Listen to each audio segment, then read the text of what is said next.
आज हम लोग रिप्रोडक्टिव सिस्टम के बारे में पढ़ने वाले हैं। ह्यूमन रिप्रोडक्टिव सिस्टम यानी कि मानव जनन तंत्र के बारे में। तो यहाँ पर मैंने इसका स्ट्रक्चर बना दिया है। बेसिकली यहाँ पर यह है पुरुष जनन तंत्र का स्ट्रक्चर।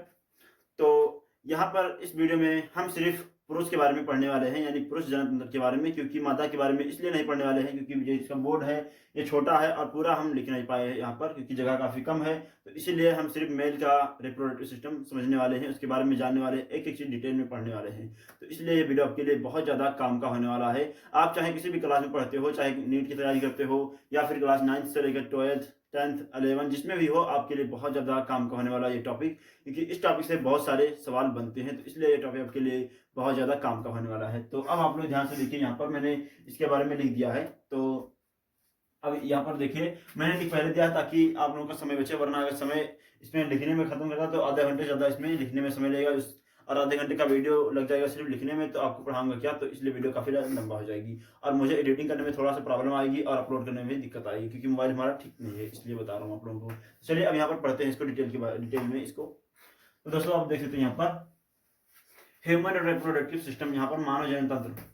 दोस्तों मानव जनन तंत्र है जो किसी भी जो प्राणी है, जीव जंतु है, उसको अपनी नस्ल को पीढ़ी दर पीढ़ी बढ़ाते रहने के लिए उसको जनन करना जरूरी है, यानी जनन करना आवश्यक उसका अंग है।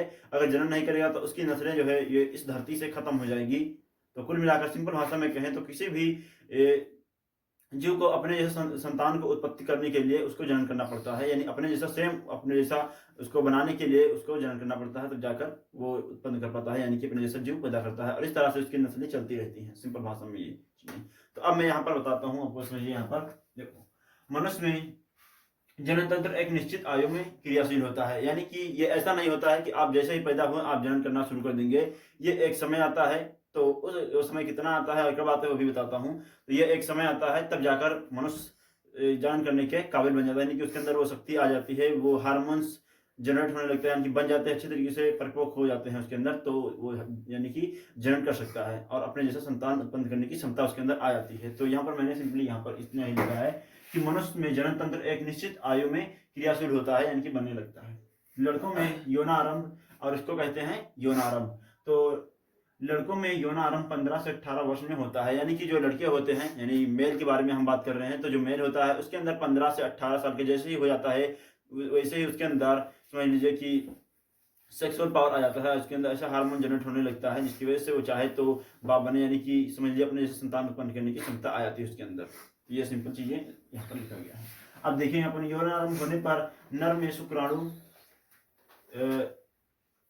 हाँ ठीक है, लड़कों में यौनारंभ 15 से 18 वर्ष में होने लगता है और लड़कियों में ये 12 से 13 वर्ष में यौनारंभ होने लगता है, यानी फीमेल में 12 से 13 वर्ष की आयु में शुरू हो जाता है और फीमेल में 15 से 18 वर्ष लगते हैं। अब यहाँ पर देखते हैं, यौनारंभ होने पर नर शुक्राणु तथा स्त्री अंडाणु उत्पन्न करता है, यानी कि जो फीमेल होता है यानी पुरुष जो होता है वो शुक्राणु उत्पन्न करता है और जो फीमेल होता है वो अंडाणु उत्पन्न करता है। तो सिंपल यहाँ तक क्लियर हो गया।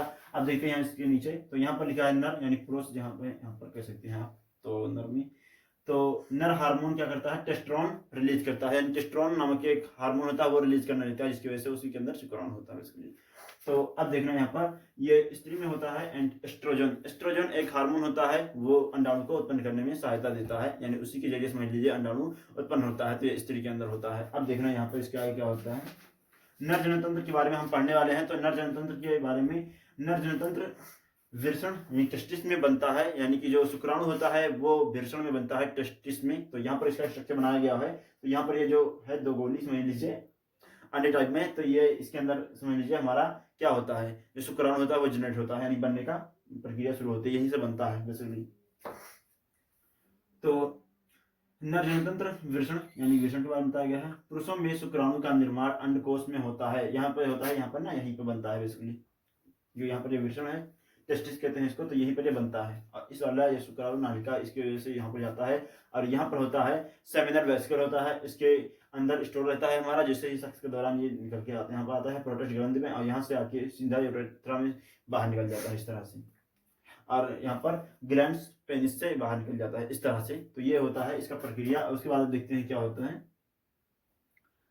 दो वृषणों में होता है, या एक अंतःस्रावी ग्रंथि है, और ये वाला जो मैंने दो आपको बताया, तो यहाँ पर एक ये वाला और एक ये वाला, यानी दो वृषणों के अंदर ये बनता है।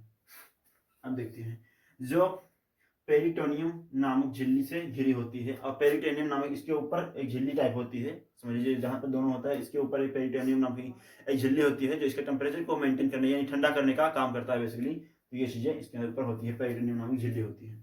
उसके बाद स्पर्म कह सकते हैं, और या फिर कुछ भी कह सकते हैं अपने हिसाब से।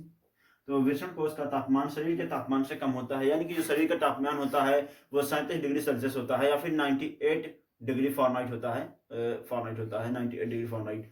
तो या तो उतना होता है या फिर 37 डिग्री सेल्सियस कह सकते हैं अगर नॉर्मल तापमान कहे तो। लेकिन ये सिर्फ 35 डिग्री इसका टेम्परेचर होता है। अगर इसका टेम्परेचर बढ़ जाएगा तो ये जो इसके अंदर शुक्राणु बन रहे हैं ये नष्ट हो जाएंगे, इसलिए हमारे शरीर के समझ लीजिए बाहर लटका होता है, शरीर के किसी भी जो मेल होता है उसके बाहर लटका होता है, शरीर के उदार बाहर। अब देखते हैं यहाँ पर वीर्यन की स्पर्म जो होते हैं इसकी लंबाई होती है 5 माइक्रोन होती है। माइक्रोन इतनी छोटी होती है कि इसको हम नंगी आंख से नहीं देख सकते हैं, इसको देखने के लिए माइक्रोस्कोप का इस्तेमाल करना पड़ेगा, तब जाकर देख पाएंगे। यही होता है इसका स्ट्रक्चर जो होता है, शुक्राणु कह सकते हैं, वीर्य का जो होता है। तो ये है हेड इसका, यहाँ पर ये वाला हेड, और ये होता है टेल बेसिकली। अब देखते हैं इसके बाद, शुक्राणु शरीर में 72 घंटे तक जीवित रहते हैं, यानी कि मेल और फीमेल जब जन्म करते हैं या रिप्रोडक्टिव करते हैं तो उसके बाद यहाँ पर फीमेल में ये 72 घंटे तक शुक्राणु जीवित रहते हैं। अगर उसके बाद ये अंडकोश में प्रवेश कर गए तो ठीक है, वरना अगर कमजोर है, नष्ट कर गए, बाद में अब यूरिन के सहायता से निकल जाते हैं बाहर। ये होता है सिस्टम इसका, 72 घंटे तक ये जीवित रहते हैं। मैथुन के बाद स्त्रियों में 72 घंटे तक जीवित रहते हैं। वही चीज़ मैं आपको बताया कि मैथुन के बाद यानी कि सेक्स के दौरान ये 72 घंटे तक जीवित रहते हैं, उसके बाद धीरे धीरे नष्ट होने लगते हैं और नष्ट होकर पूरी तरीके से खत्म हो जाते हैं। और ये सिस्टम इसका है। पेनिसिलिया नर का बाह्य जनन अंग होता है जो स्पंजी ऊतकों का बना होता है। स्पंजी ऊतक ये वाला जो है ना, यूरेथ्रा नहीं, ये ग्लैंड्स जो पेनिस होता है, यही चीज किससे बना होता है, ये स्पंजी ऊतकों का बना होता है। तो स्पंजी यहाँ पर लिखा है, ग्लैंड्स पेनिस लिखा है, तो इसी से बना होता है ये वाला भाग जो होता है, ये सिस्टम। उसके बाद कुछ और देखते हैं। इसके बाद यहाँ पर ये मनुष्य में एक अस्करण में लगभग 2.5 से 3 ml, एक बार समझ लीजिए कि अस्करण जब होता है तो 2.5 ml से लेकर 3 ml तक ये स्पर्म निकलता है। और हाँ, वीर या फिर स्पर्म कर सकते हैं, अस्करण कर सकते हैं, शुक्राणु कर सकते हैं, अपनी भाषा में अलग अलग चीजें हैं।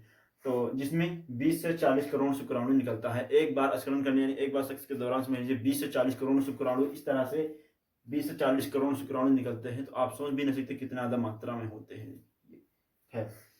सीमन, आपने सीमन तो सुना होगा, तो सीमन के बारे में आपको डिटेल में बताता हूँ। देखिए सीमन यहाँ पर जो शुक्राणु शुक्राशय द्रव एवं प्रोटेस्ट एवं कार्पस ग्रंथि के सम्मिलित स्राव को वीर कहते हैं, यानी 3-4 चीजें मिलने के बाद फाइनली वो वीर बनता है, यानी स्पर्म बनता है। तो वो काफी ज्यादा समझ लीजिए उसमें केमिकल होते हैं, जैसे पोटेशियम हो गया, कैल्शियम हो गया, और भी बहुत सारे केमिकल्स को मिलने के बाद तब जाकर ये बनता है। और उसके बाद तो ये शुक्राणु जाता है, इसकी वजह से शुक्राणु इस पे समझ लीजिए तैयार किया जाता है और इसी चीज में रेस होता है ताकि वो आराम से जा सके, इसीलिए बेसिकली ये स्रावित होता है जल्दी से। और यहाँ पे बनता है शुक्राणु, उसके बाद यहाँ से धीरे धीरे यहाँ से जाता है, यहाँ से इसके अंदर स्टोर होता है सेमिनल वेसिकल में, और सेमिनल वेसिकल से यहाँ पर आता है प्रोटेस्ट ग्लैंड में, यहाँ से सिंपली आता है यूरेथ्रा में, और यहाँ से बाहर यानी कि ग्लैंड्स पेनिस से निकल जाता है बाहर।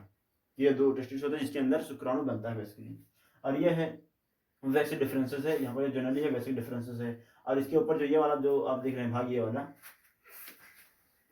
वाला भाग आप जो देख रहे हैं दोनों, ये दोनों किडनी से जुड़ी होती है। सिंपली जो किडनी होता है जिसको गुर्दा कहते हैं, तो किडनी से जुड़ा होता है बेसिकली। जब हम कोई चीज खाते हैं या फिर पीते हैं तो जो फिल्टर होने के बाद यहाँ पर जो समझ लीजिए कि रॉ मटेरियल होता है, यानी कि जो कचरा होता है या पेशाब कह सकते हैं, पेशाब को इस तरह से यूरेटर से बाहर निकाल देता है। इसकी लंबाई होती है 12 मिलीमीटर होती है, ये 12 mm की होती है इसकी लंबाई, यानी यूरेटर की लंबाई। तो इसके अंदर कभी कभी क्या होता है कि इसके अंदर जो कैलकुल यानी कि पथरी हो जाता है, कभी कभी कहते हैं ना स्टोन है, किडनी स्टोन, तो यहीं पर बेसिकली ज्यादातर होता है और किडनी में होता है, लेकिन कभी कभी केसेस में यहाँ पर आकर रुक जाता है। तो इसके लिए यहाँ पर एक बारीक सा माइक्रो लेवल का वायर डाल के यहाँ से निकाल लेते हैं इसको, उसका पीसी एनल कहते हैं उसको, सिंपली भाषा में पीसी एनल कहते हैं। और उसकी सहायता से कंप्यूटर के माध्यम से इसको डालते हैं, रोबोटिक टाइप का एक केबल होता है, और उसकी सहायता से निकाल लेते हैं पतली हो या फिर और कोई चीज़ रहती है। तो और यहीं पर ज़्यादातर इन्फेक्शन भी हो जाता है, जिसकी वजह से काफ़ी ज़्यादा जलन होने लगती है यूरेटर में, और इस वजह से लगता है बहुत ज़्यादा तकलीफ होने लगती है किसी भी चीज़ को। तो इतना सा दोस्तों हमारा जो है ये